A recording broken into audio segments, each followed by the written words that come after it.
कोल्हापुर में धाराशिव जाने वाली सीनियर कॉलेज के छात्रों की बस जंगल के रास्ते से गुजर रही थी। ट्रिप खत्म करके वे वापस धाराशिव आ रहे थे। दिन भर मौज मस्ती करने की वजह से सभी छात्र थक कर सो गए थे। दरवाजे की सीट के पास विकास सर और सुशील सर खर्राटे ले रहे थे। बस ड्राइवर विजय मामा भी नींद में बस चला रहे थे। उनके बगल वाली सीट पर प्यून पांडु मामा बैठे हुए थे कि तभी बस के सामने जंगली सुअरों का झुंड आया। विजय मामा ने बस जंगल में रोक दी। कुछ देर में जब रास्ता खाली हुआ तो बस फिर से चलने लगी। कुछ ही देर में विकास सर के पीछे ही दूसरी सीट पर बैठा श्याम नींद से जाग गया। श्याम की उम्र 21 साल थी। पढ़ाई में बहुत तेज था, लेकिन हमेशा अकेला रहने वाला। ना किसी से बनती थी, ना ही उसका कोई दोस्त था। वह दूसरी सीट पर अकेला बैठा हुआ था। सर, टॉयलेट जाना है। सर ने आधी आंखें खोलकर खिड़की से बाहर देखा। बस अभी भी जंगल में ही थी। थोड़ी देर बैठ जाओ, जब जंगल खत्म होगा तब मुझे उठा दो, मैं बस रोक दूंगा। वे बोले और फिर आंखें बंद कर सो गए। श्याम बस की खिड़की से बाहर देखने लगा और जंगल खत्म होने का इंतजार करने लगा। कुछ ही देर में जंगल खत्म हुआ और बस वीरान जगह पर आ गई। उसने विकास सर को जगा दिया और उन्होंने ड्राइवर से बस को रोकने के लिए कहा। जैसे ही बस रुकी, विकास सर बोले, किसी को टॉयलेट होना है तो अभी उतर जाओ, वरना बस सीधे धाराशिव जाकर ही रुकेगी। आवाज सुनकर पिछली सीट पर बैठा श्रीकांत नींद से जाग गया। विकास सर टॉर्च लेकर पहले बस से बाहर उतर गए। उनके पीछे पीछे श्याम और श्रीकांत भी उतरे और वो दोनों अलग अलग झाड़ी के पीछे टॉयलेट करने गए। श्याम टॉयलेट करके वापस आया, लेकिन श्रीकांत अभी भी नहीं आया था कि तभी श्रीकांत जोर से चिल्लाया। उसकी आवाज सुनकर विकास सर और श्याम उसकी ओर भागे, लेकिन तभी श्रीकांत झाड़ी से बाहर आया। क्या हुआ, क्यों चिल्लाए थे? कुछ नहीं सर, चप्पल से होकर कांटा पैर में चुभा। उसकी आवाज सुनकर ड्राइवर और प्यून भी नीचे उतरे थे। वह सब बस में वापस चढ़ने ही वाले थे कि तभी एक बाइक बस के सामने आकर रुक गई। अरे भाई साहब, यहाँ के नहीं हो क्या आप? क्या आपको पता नहीं कि इस रास्ते पर लोगों को हमेशा चकवा लगता है? बाइक चलाने वाला बोला। चकवा नाम सुनकर विकास सर बोले, हाँ पता है, हम बस निकल ही रहे हैं। और वो सब बस में बैठ गए। सर, वो आदमी किस चकवे के बारे में बात कर रहा था?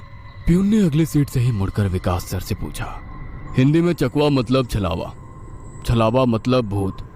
कहते हैं जो लोग रात में सफर करते हुए मरते हैं, उनकी आत्मा छलावा बन जाती है।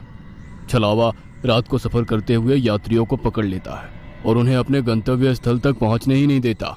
वो बस उन्हें उसी जगह पर घुमाते रहता है। कितना भी भाग लो या फिर गाड़ी तेज भगाओ, आप उसी जगह पर आ पहुंच जाओगे जहां आपको छलावा ने पकड़ लिया था। या फिर वो लोग रास्ते से भटक जाएंगे और उस जगह पहुंच जाएंगे जहां पर छलावा उन्हें ले जाना चाहता है, विकास सर ने बताया। इसके बाद ड्राइवर बोला, और यात्री रात भर उसी जगह पर बार बार घूमते हैं। वो तब तक रास्ता भटकते हैं जब तक सूरज ना उगे।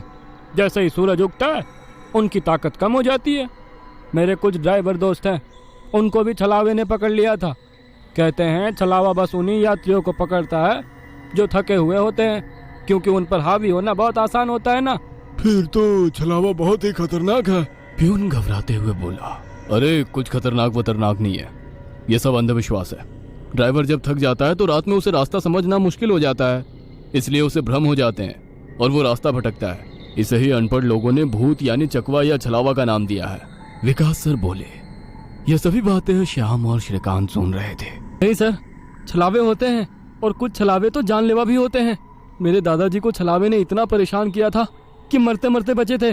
रात को जितने भी एक्सीडेंट होते हैं, उनमें से कुछ ना कुछ एक्सीडेंट छलावे के कारण ही होते हैं। वो रात के बेरहम शिकार होते हैं। यात्रियों की थकान और डर ही उनकी ताकत होती है। शिकारियों की तरह ही वे यात्रियों को डराते हैं, भगाते हैं और उनकी जान लेकर उनका शिकार करते हैं। हमें बस इतना पता चलता है कि कार एक्सीडेंट में उनकी मौत हो गई है, लेकिन मौत का कारण छलावा ही होता है सर। श्याम ने डरावनी आवाज में कहा। सर, इस का कुछ मत सुनो। इसकी बुआ राइटर है, उन्हीं से सुनी होंगी ये बातें। और राइटर लोगों का तो काम ही होता है बातें बनाना, उसी से तो उनका घर चलता है। पिछली सीट पर बैठे श्रीकांत ने कहा। श्रीकांत, चुप हो जाओ और सो जाओ, उन्होंने डांटते हुए कहा। और उसके बाद सभी लोगों ने आंखें बंद कर ली और सो गए। कुछ समय बीता। श्याम अभी भी जाग रहा था और खिड़की से बाहर देख रहा था। बस किसी जंगल के बीचों बीच से गुजर रही थी कि तभी उसने देखा कि रास्ते के किनारे एक बंद पड़ी चाय की टपरी है। लेकिन ये चाय की टपरी तो मैंने पीछे भी पहले वाले जंगल में देखी थी। वह मन ही मन बोला और खिड़की के बाहर देखने लगा। तब उसे पता चला कि वो तो वही जंगल है जो वीरान जगह से पहले आया था। वह भागते हुए ड्राइवर के पास गया। विजय मामा नींद में बस चला रहे थे, बीच बीच में आंखें झपका रहे थे। विजय मामा, बस कौन से जंगल में है? होगी किसी जंगल में। रास्ते में जंगल कम है क्या? नहीं मामा, हम वापस उसी जंगल में पहुंच गए हैं जहां पर बस के सामने जंगली सुअर आ गए थे। नहीं बेटा, तुम्हें कुछ तो गलतफहमी हो रही है। वह जंगल तो कब का पीछे छूट गया है ना। उनकी बहस सुनकर विकास सर नींद से जाग गए। क्या हुआ श्याम? सर, हमें छलावा लग चुका है। उसने हमें पकड़ लिया है क्योंकि बस वापस उसी जंगल में आई है जहां से पहले गुजरी थी। लेकिन विकास सर भी ड्राइवर की तरह उस पर विश्वास नहीं कर रहे थे। सर, अगर आपको मेरी बात पर यकीन नहीं हो रहा है तो बाहर देखो। अभी कुछ देर रास्ते के किनारे एक ट्रक दिखाई देगा जो एक्सीडेंट में पलटी हो चुका है। और कुछ ही देर में रास्ते के किनारे सभी को पलटी हुई ट्रक दिखाई दी। ये देखकर सभी हैरान हो गए थे। ड्राइवर ने भी मान लिया कि श्याम सच बोल रहा है कि तभी जंगल खत्म हो गया और बस वही सुनसान वीरान जगह पर पहुंच गई जहां पर वो कुछ देर पहले टॉयलेट करने के लिए रोक दी गई थी। ये देखकर सभी की आंखें फटी की फटी रह गई थी।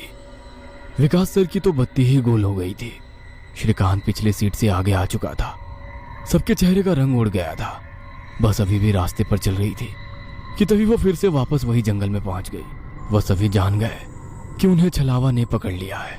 ड्राइवर कोई दूसरा रास्ता मिलता है या नहीं ये देख रहा था, लेकिन फिर भी बस वापस उसी जंगल में आ जाती थी। ऐसा लग रहा था कि मानो पूरी दुनिया में बस वही एक रास्ता है जो घूम फिर कर उसी जंगल में ले आता है। सर, अभी इस छलावे से कैसे निकले?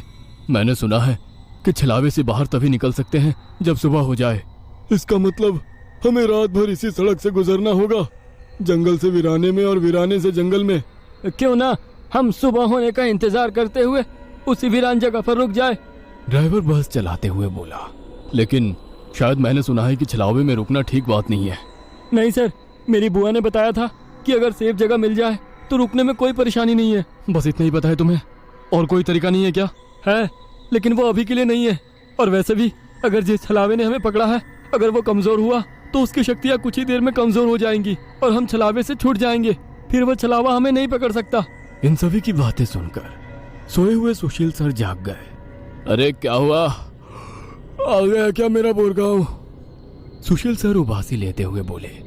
तभी सभी ने उन्हें घटी हुई घटना बता दी। यह सुनकर सुशील सर के तो मानो होश ही उड़ गए। लेकिन तभी ड्राइवर जोर से चिल्लाया, सर, आगे एक गांव आया है। यह सुनकर सभी लोग ड्राइवर की तरफ भागे। तब उन्हें रास्ते के किनारे एक बोर्ड दिखाई दिया जिस पर लिखा था, बोरगांव में आपका स्वागत है। यह देख सुशील सर जोर से चिल्लाए, ये तो मेरा गांव है, लेकिन हम यहाँ इतने जल्दी कैसे पहुंचे? हमें तो कोल्हापुर से निकले मुश्किल से 2 घंटे हो गए हैं और मेरा गांव कोल्हापुर से 6-7 घंटे की दूरी पर है।